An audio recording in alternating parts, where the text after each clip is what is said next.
नमस्कार दोस्तों, कैसे आप लोग? देखिए, आज मैं डिस्कशन करने वाला हूँ एक एटीएफ के बारे में।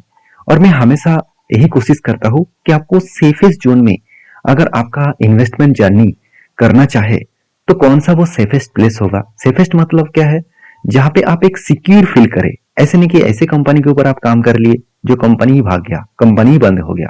तो मैं हमेशा जब भी इन्वेस्टमेंट करता हूँ उस इन्वेस्टमेंट को हमेशा मैं दो तरीके से देखता हूँ। एक, जिस सेक्टर में इन्वेस्ट कर रहा हूँ, और दूसरा जिस कंपनी के माध्यम से इन्वेस्ट कर रहा हूँ। देखिए, जैसे कार्बी जैसे एक ब्रोकिंग कंपनी ने क्या किया, वो कंपनी क्या हो गया, गलत काम किया, कस्टमर का फंडिंग को उड़ा दिया और उसके बाद कार्बी बंद हो गया। तो कस्टमर कितना परेशान है सोचिए, जो पूरा जीवन का पूंजी वहां पे लगाया था पूरा के पूरा बर्बाद हो चुके हैं। तो इसीलिए आपको हमेशा जब भी इन्वेस्टमेंट करना है तो आप सेफेस्ट जगह पे, मतलब सेफेस्ट कंपनी के माध्यम से इन्वेस्टमेंट करिए। मेरा कहने का मतलब है, चाहे आप म्यूचुअल फंड करें, चाहे आप डायरेक्टली स्टॉक के ऊपर बाय करें, चाहे आप ईटीएफ करें। तो ईटीएफ क्या होते हैं? Exchange traded fund. मतलब ईटीएफ टाइप ऑफ देखा जाए तो एक म्यूचुअल फंड के तरीके से ही है। तो म्यूचुअल फंड में जैसे आपको नैब वैल्यू मिलता है, यहाँ पे भी आपको नैब वैल्यू मिलेगा। तो मतलब एक बंडल ऑफ स्टॉक को एक जगह पे एक नैब वैल्यू के हिसाब से आपको परस जा रहा है, मतलब परसा जा रहा है। तो बेसिकली देखा है तो ईटीएफ में एक प्लस पॉइंट है। तो आप खुद खुद के इन्वेस्टमेंट खुद कर सकते हैं। मान के चलिए म्यूचुअल फंड में क्या होते हैं, मान के चलिए मेरे पास 1,000 रुपया करके मैं म्यूचुअल फंड करना चाहता हूँ हर मंथ। तो 1,000 रुपया मेरे बैंक अकाउंट में हर मंथ ऑटोमेटिकली वो कट आउट हो जाएगा। मान के चलिए मार्केट लगातार गिरते चले जा रहे हैं, तो मुझे लग रहा है कि सस्ते में प्राइस मिला है, तो मुझे 1,000 नहीं, मेरे पास पैसा आया, मैं 5,000 लगाना चाहूंगा तो मैं लगा सकता हूँ, जहाँ पे म्यूचुअल फंड में आप लगा नहीं सकते। दूसरी बात, आप मान के चलिए मार्केट एकदम पीक लेवल में, हाई लेवल में है, वहां पे मैं क्वांटिटी को थोड़ा सा कम इन्वेस्टमेंट करना चाहता हूँ, तो आपके अकॉर्डिंग आप इसको हैंडल कर सकते हैं। तो आज इसी के साथ जुड़े हुए मैं कंपनीज के बारे में चर्चा करूंगा। तो सबसे पहले मैं अगर ईटीएफ को एनएससी के वेबसाइट में सर्च करूं तो कुल मिलाकर टोटल देखा जाए तो कितना कंपनी मिले। देखिए, एडवांस पिछले दिनों में 88 था और डिक्लाइन 126 था और अनचेंज 13 था। अगर मैं तीनों को जोड़ू तो कुल मिलाकर कितना कंपनी बने, आप खुद ही एक बार मुझे कैलकुलेट करके नीचे बता देना। तो इतनी सारे ईटीएफ आपको देखने को मिलेगा, लंबा सा आपको लिस्ट मिलेगा ईटीएफ का। तो प्रॉब्लम यही है कि करीबन करीबन देखा जाए तो 200 के आसपास, जो 200 से भी ज्यादा जो कंपनीज है ईटीएफ का, तो इनमें से कौन सा कंपनी को चूज करे, ये बहुत बड़ा सोचने वाला बात है। तो मैं आपको पहले ही बता चुका हूँ, मैं हमेशा कोशिश करता हूँ कि सेफेस्ट जो कंपनी होते हैं उसके ऊपर काम करना। तो इसीलिए मैं यहाँ पे चूज करूंगा एसबीआई के ईटीएफ के ऊपर, क्योंकि एसबीआई एक ऐसी कंपनी है जो इंडिया के सबसे बड़े बैंक है, और वो भी सरकारी बैंक। सबसे बड़े बैंक का मतलब है सरकारी सबसे बड़े बैंक है। उसके अकॉर्डिंग एक सेफ जोन तो वहां पे मतलब मिल ही जाते हैं। दूसरी बात, एसबीआई में आपको हमेशा कोई भी दिक्कत वाला बात नहीं आएगा। इतने ज्यादा घोटाला हुआ, इतने कुछ हुआ, फिर भी एसबीआई के ऊपर उतना ज्यादा प्रॉब्लमेटिक कोई भी डेटा आया नहीं। तो आप एसबीआई के ईटीएफ को फोकस रख सकते हैं। देखिए, मैं ये नहीं कहूंगा कि आप सीधा सीधा जाकर इस ईटीएफ को खरीदारी करें, ये आपके हाथ में है। मेरा काम है आपको सारी चीजों को आपके साथ शेयर करना, आपका काम है उसको वेरीफाई करना। जैसे इस ईटीएफ लिस्टिंग हुआ था करीबन करीबन 2018 में, 2018 से लेकर आज तक करीबन 129% का रिटर्न दिया। तो आप कहेंगे सर इतना रिटर्न कितना कितना परसेंटेज होते हैं सीएजीआर के हिसाब से? तो सीजीआर के हिसाब से कितना रिटर्न होते हैं मैं अभी आपको बताऊंगा।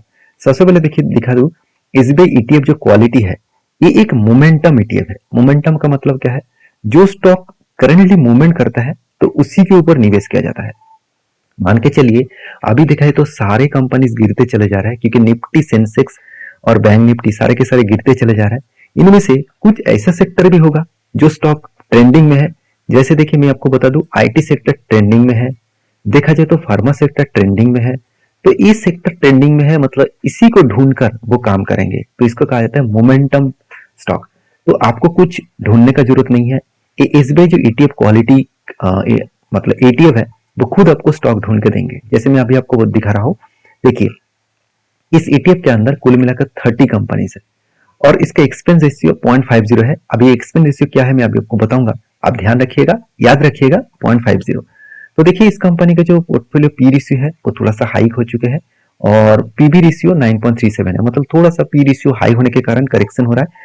और इसका टोटल एयूएम है, एयूएम का मतलब होता है एसेट अंडर मैनेजमेंट, मतलब कितने एसेट को लेकर, कितने फंडिंग को लेकर वो इस एसेट को मैनेज कर रहा है, इस ईटीएफ को मैनेज किया जा रहा है। तो कुल मिलाकर 122 करोड़ के आसपास मान के चलिए, मैंने भी इन्वेस्ट किया, बहुत सारे लोगों ने इन्वेस्ट किया, सारे पैसे को जोड़कर जो फंडिंग हुआ है उसको कहा जाता है एईएम।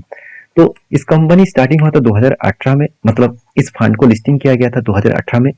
इस फंड को अगर सर्च करना है आपके मतलब प्लेटफॉर्म में, मतलब आपका जो डीमेट अकाउंट का प्लेटफॉर्म है, तो आपको एसबीआई ईटीएफ क्वालिटी नाम करके सर्च करना होगा। तो इस फंड को कौन सा मैनेजमेंट मैनेज करते हैं वो भी देख सकते हैं।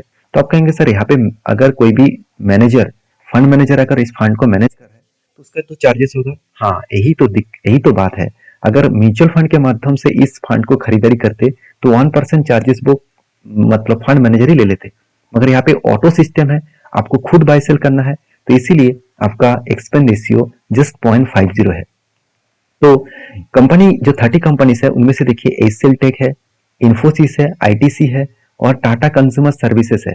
मतलब जितने सारे आईटी कंपनीज है वो सारे कंपनीज अभी ट्रेंडिंग में है, तो इसीलिए इसी कंपनी के ऊपर निवेश किया जा रहा है। तो आप कहेंगे सर नेस्ले इंडिया तो करेक्शन है, साथ ही साथ हिंदुस्तान यूनिलीवर तो करेक्शन है। हाँ, कुछ ऐसे भी कंपनी के ऊपर निवेश किया गया है जो अभी सस्ते में आपको मिल रहा है, तो वही कंपनी के ऊपर निवेश किया गया है। देखिए इंडिया में टॉप कंपनीज के ऊपर निवेश किया, एशियन पेंट, भारत इलेक्ट्रॉनिक्स, साथ ही साथ कोलगेट पामोलिव, ब्रिटानिया, परसिस्टेंट जो एक आईटी कंपनी है, Bajaj auto, Davis laboratories, Hindustan aeronautics. तो इसी तरीके से देखिए और भी आपको लिस्ट मिलेगा, हैवेल्स से लेकर और साथ ही साथ Oracle finance, Pidilite, HDFC asset management, hero मोटोको, साथ ही साथ पेज इंडिया, मैरिको। तो तो इस तरीके से देखिए लंबा सा आपको लिस्ट मिल जाएगा, सन टीवी से लेकर IGL, Berger paint, L and T technologies, Indian railway catering tourism, Dabur. तो इस तरीके से लंबा सा आपको लिस्ट मिल जाएगा जिस कंपनी के ऊपर टोटल 30 कंपनीज के ऊपर निवेश किया है। तो इस कंपनी रिटर्न कितना दिया वो भी तो देखना चाहिए ना। तो रिटर्न के रेशियोज देखूं तो इस सेक्टर में जितने सारे कंपनीज है उस सेक्टर के साथ अगर देखा जाए तो जो फंड रिटर्न है वो 13% है, और इसी सेक्टर के जो कैटेगरीज है वो 18% तक रिटर्न दे चुके हैं एक साल में, और 3 साल में 11%, बाकी कंपनी 16% के एवरेजली रिटर्न दिया। और सात मतलब 5 साल में कंपनी 17% का रिटर्न दिया, और इस सेक्टर में जो एवरेज जो हाईएस्ट कंपनी रिटर्न दिया वो है 21%। तो सीधा सीधा देखा जाए तो बाकी कंपनी से कंपैरिजन करो तो थोड़ा सा रिटर्न कम हुआ, मगर मैं पहले ही बता चुका हूँ अगर आपको सेफ जोन में खेलना है, मतलब सेफ कंपनी के ऊपर निवेश करके आपको ट्रस्ट बिल्ड करना है, तो उस हिसाब से आप इस कंपनी को, इस ईटीएफ को देख सकते हैं। देखिए मैं पहले भी डिस्कशन किया हूँ, अभी भी कर रहा हूँ, बाद में करूंगा। मेरे तरफ से कोई भी रिकमेंडेशन नहीं है, मैं हमेशा आपको कोशिश करता हूँ चीजों को समझाने के लिए, चीजों को आपके साथ शेयर इसीलिए करता हूँ क्योंकि बहुत सारे लोगों को ये सारी चीज पता ही नहीं होता, तो इसलिए मैं आपके साथ शेयर कर रहा हूँ।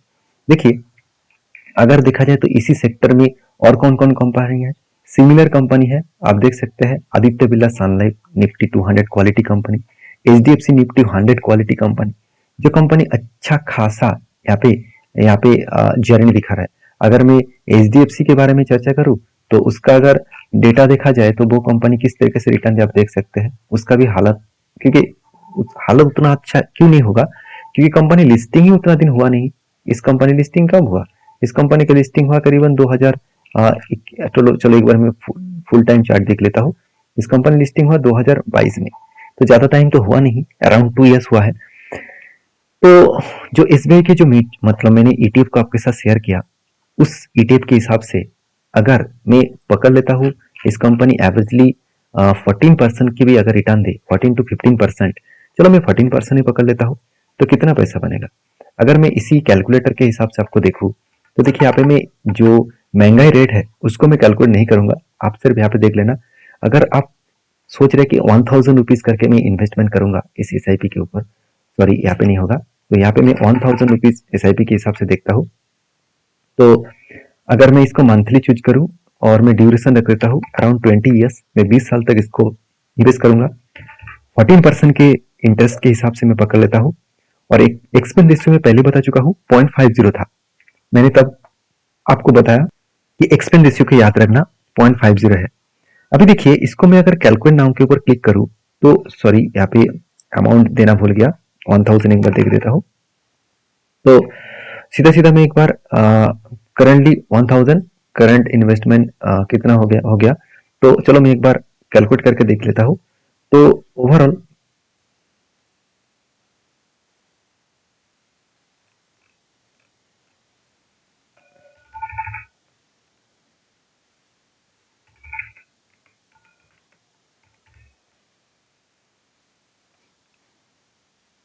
सॉरी, मैंने गलती से आपके 1000 दे दिया, कोई बात नहीं। आपको यहाँ से 1000 देना है, क्योंकि यहाँ पे जो है वो लमसम के लिए है। लमसम मतलब आप एट ए टाइम पेमेंट करना चाहते हैं। यहाँ पे मैं एसआईपी के हिसाब से देखना चाहता हूँ। तो कुल मिलाकर आपका 20 साल में जो इन्वेस्टमेंट होगा करीबन करीबन 2,40,000 के आसपास। और यही फंड आपका टोटल कैपेसिटी बन जाएगा करीबन 12.5 लाख के आसपास, क्योंकि आपके एक्सपेंस भी यहाँ पे आपको देना पड़ेगा 0.50 के हिसाब से। और यही डेटा चेंज हो जाएगा अगर आप हर साल 10% के आसपास इंक्रीज करते चले जाएंगे। तो 10% अगर आप इन्वेस्टमेंट इंक्रीज करेंगे तो वही 12 लाख हो जाएगा, करीबन 23 लाख, मतलब ऑलमोस्ट डबल के आसपास। तो सीधा सीधा कहूँ कि इन्वेस्टमेंट का बहुत ज़्यादा बेनिफिट मिलेगा लॉन्ग टर्म के लिए। तो आप लॉन्ग टर्म के लिए सोचिए। और अगर आप सोच रहे कि मैं क्या इस तरीके से इन्वेस्टमेंट 500 से भी कर सकता हूँ, देखिए 500 से क्या, आपको अगर मैं इस ETF के बारे में बात करूँ तो सिर्फ 220 रुपीज़ है। तो आप 220 रुपीज़ से भी का स्टार्ट कर सकते हैं, क्योंकि एक शेयर को खरीदने के लिए आपको 220 रुपीज़ चाहिए, जो म्यूचुअल फंड में नहीं कर सकते, क्योंकि आपके यहाँ पे प्राइस के अकॉर्डिंग आप खुद बाय कर सकते हैं। तो इसीलिए ETF एक फायदेमंद होता है। हाँ, बहुत सारे वीकनेस पॉइंट भी है। तो आपको डीपली नॉलेज लेना है, उसके बाद काम करना है। आपके अकॉर्डिंग काम करिए। मेरे कहने पे कोई भी डिसीजन मत लीजिए। मेरे कहने पे सारी चीजों को सीखिए, देखिए, उसके बाद काम करिए। नेक्स्ट वीडियो में, तब तक के लिए धन्यवाद।